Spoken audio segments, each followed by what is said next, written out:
बोलिए सुखदेव जी महाराज की जय। 16 वर्ष की अवस्था, भगवान का दर्शन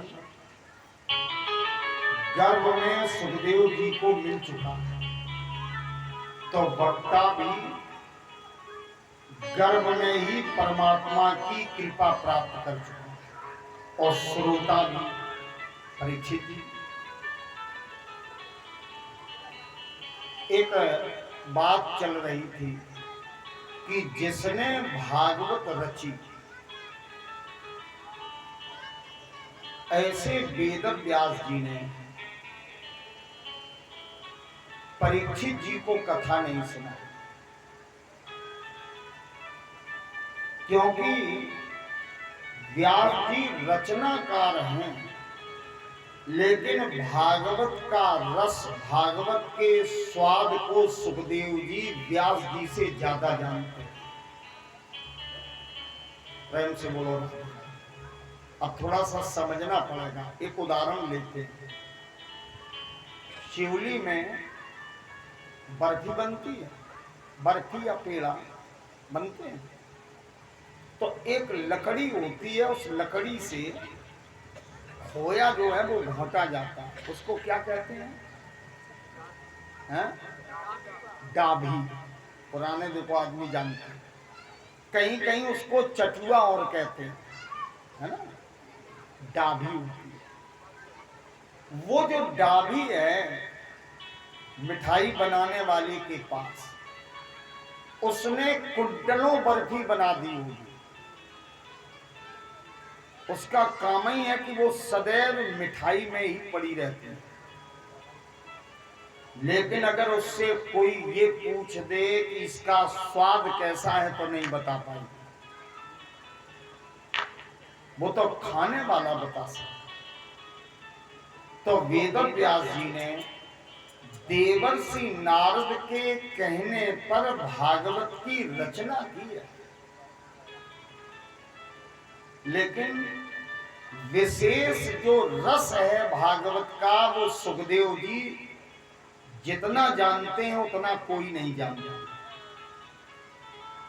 तुलसी ने भी इसका प्रयोग किया, रस विशेष जाना तिन नाही। कथा का जो विशेष रस है वो सुखदेव जी को पता है। इसलिए किसी भी संत ने परीक्षित जी को कथा नहीं सुनाई। सुखदेव जी का पूजन किया और तत्काल वही प्रश्न किया कि म्रियमाण जगत में जीव को क्या करना चाहिए। तो सुखदेव जी ने जब बोलना प्रारंभ किया तो देखिए वाह अक्षर से ही बोले। अब जरा सुने। बरियाने सुखे प्रश्नः कृतो लोकहितं नृपः। अरे राजन, तुम्हारे प्रश्न बड़े ही उत्तम हैं, और केवल उत्तम नहीं है, उत्तमोत्तम है। बरियानेषु, बरियान नहीं, बरियानेषु, उत्तम में भी उत्तम, उत्तमोत्तम प्रश्न। राजन, कृतो लोकहितं नृपः। अरे राजन, तुम्हारे ये प्रश्न केवल तुम्हारा कल्याण नहीं करेंगे, लोक हित करेंगे। अगर भगवती पार्वती ने प्रश्न न किए होते तो राम कथा की गंगा प्रवाहित न होती। और अगर परीक्षित जी ने प्रश्न न किए होते तो सुखदेव जी महाराज के मुख से कथा सुनने का अवसर और हम लोगों को कथा सुनने का लाभ प्राप्त न। लोक हित करेंगे। राजन, कथा सुनना चाहते हो परीक्षित जी बोले कथा के लिए तो सब छोड़ दिया। सुखदेव जी कहते हैं पहले कथा सुनने की धारणा बनाइए। धारणा नहीं है तब तो कोई भी श्रोता आएगा बोले चलो हम भी टहल आते हैं, साकेत में कथा हो रही है, तो ये धारणा नहीं है। धारणा अगर बना के कथा सुननी है तो राजन सुनो धारणा कैसे बनेगी, तो उसके नियम बताए। जितासनो जित श्वासो जित संगो जितेंद्रिया। आसन को जीत कर कथा में बैठे। आसन बंद थे। और मैं आपसे निवेदन पूर्वक एक बढ़िया अर्थ कह रहा हूं।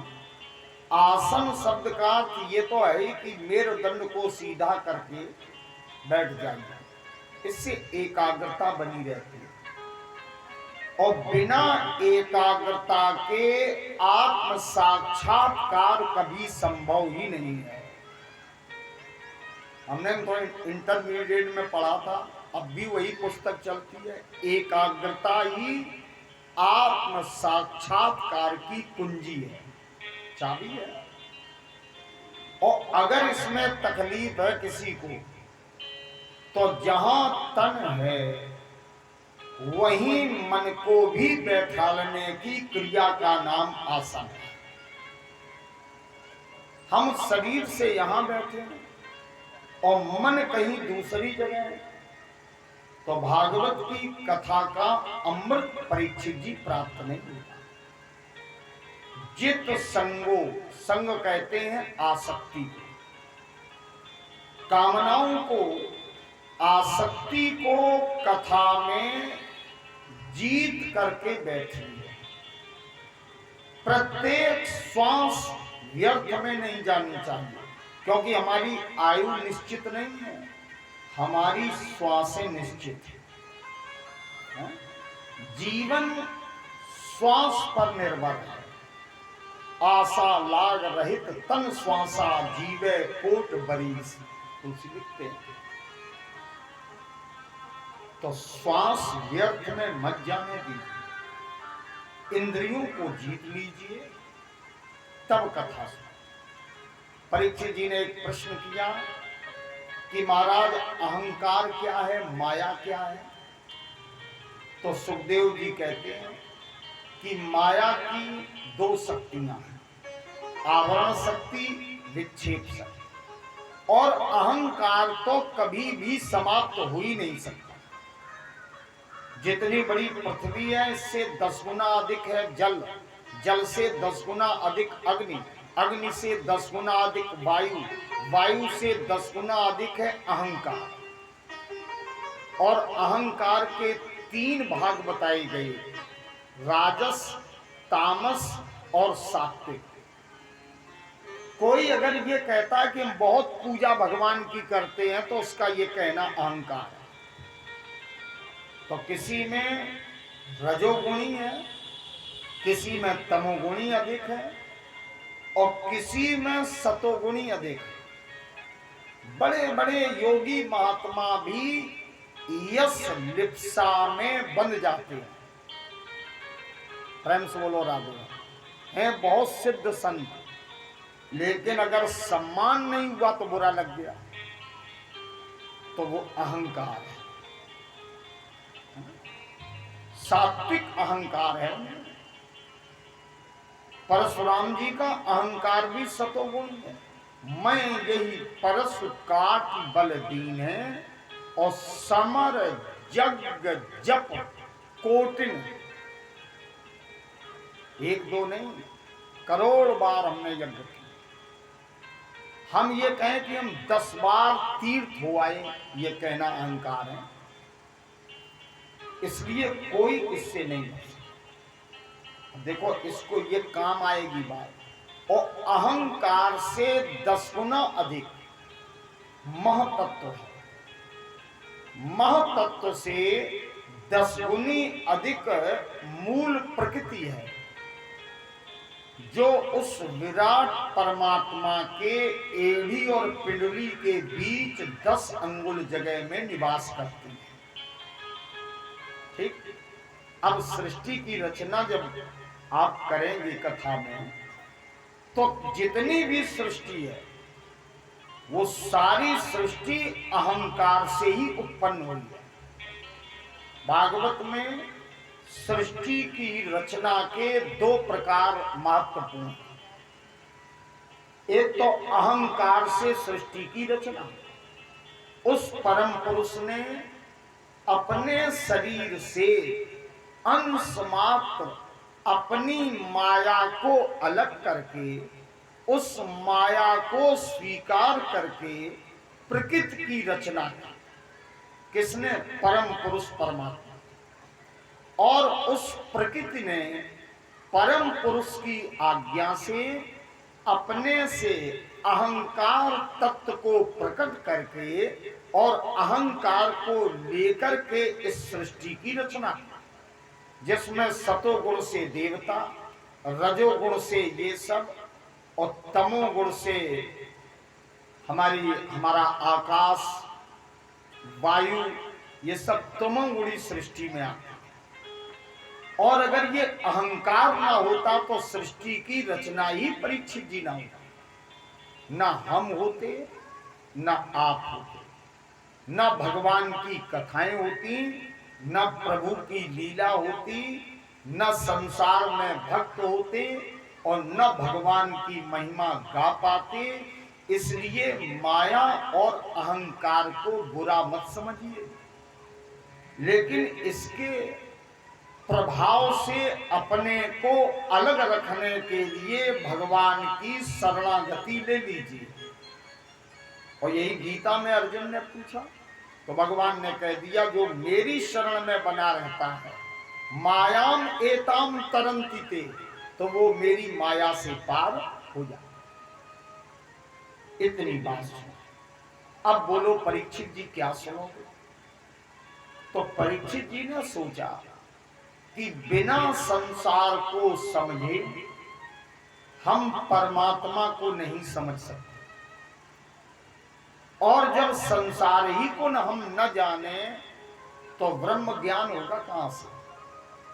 तो बोले महाराज वो परम पुरुष, अब इतना जब सुना तो कहा वो परम पुरुष अपने ही शरीर से अपनी माया को पृथक करता है। तो बोले महाराज तब रचना कैसे होती है? अब एक चिंतन करें। प्रकृति और पुरुष जब दोनों मिल जाते हैं तब होती है महाप्रलय, और प्रकृति पुरुष जब दोनों अलग रहते हैं तब होती है रचना। और संसार में जब दो अलग होते हैं तो रचना नहीं होती, जब दो मिलते हैं तब रचना होती। इतना होता। बोले ये प्रकृति, बोले परमात्मा निमित्त कारण भी है और उपादान कारण भी है। परमात्मा कर्ता भी है और परमात्मा कारण भी है और करण भी है। प्रेम से बोलो राधे राधे। रामचरित में वो दोहा पढ़ा होगा या सोठाए में आपको सुना रहा हूं, स्मरण आया मुझे, जरा सुनिए। उसमें प्रकट है ये, पुरुष सिंह दो वीर हरसि चले मुनि भय हरण। हरस चले, बड़ी प्रसन्नता से चले। विश्वामित्र जी मांगने आए। पुरुष सिंह दो वीर हरस चले मुनि भय हरण। कृपा सिंधु रघुवीर अखिल विश्व कारण करण। अखिल विश्व कारण करण, कारण भी है और करण भी है। स्वयं निमित्त कारण है और स्वयं उपादान कारण भी है। अब जब बात इतनी परीक्षित जी की समझ में आ गई, तब कहा सृष्टि की रचना कैसी होती, वो प्रकृति सृष्टि कैसे बनाती है। तब श्री सुखदेव जी कहते हैं कि उस निर्वेश परमात्मा के संदर्भ में कोई कुछ जानता ही नहीं। निर्वेश, लेकिन उसके अंश मात्र को ग्रहण करके परमात्मा के दो स्वरूपों की चर्चा शास्त्रों ने की, एक निराकार, एक साकार। कल भी चर्चा चली थी तो मैंने निवेदन किया था कि ब्रह्म के वास्तविक स्वरूप को आज तक कोई नहीं जानता। वेद पुराण शास्त्र चर्चा तो करते हैं, लेकिन अंत में नेति, भाई इतना ही हम जानते हैं, इसके बाद नहीं जानते, क्योंकि उसमें कभी कुछ भी किसी भी प्रकार का कोई आंदोलन नहीं होता। वो सदा एक रस है, एक अनीह अरूप अनामा। अनीह, इच्छा रहित है वो। वही जो अनीह है, अरूप है, अनामा है, वो अपने से प्रकृति को जब पृथक करता है तो प्रकृति से एक अंश और एक अंश उसका दोनों मिलकर के काल पुरुष को प्रकट करते हैं। बहुत ध्यान से समझना, किसको? काल पुरुष को, जिनको हम भगवान कहते हैं, नारायण कहते हैं। और ये काल पुरुष इस सृष्टि की रचना माया के साथ मिलकर के करते हैं। और ये काल पुरुष ही सृष्टि की उत्पत्ति में सहायक होता है। प्रेम से बोलो राधे राधे। भागवत जी में श्लोक है कि सृष्टि कहीं गई नहीं है, सृष्टि भगवान में व्याप्त रहती है। लेकिन जो समय है जब ईश्वर की कृपा और प्रकृति दोनों मिलते हैं तो परमात्मा में अधिष्ठान प्राप्त किए हुए ये सृष्टि अपने आप धीरे धीरे उत्पन्न होती है। और नारायण की नाभि से कमल निकलता है। कमल पर बैठे हुए ब्रह्मा जी महाराज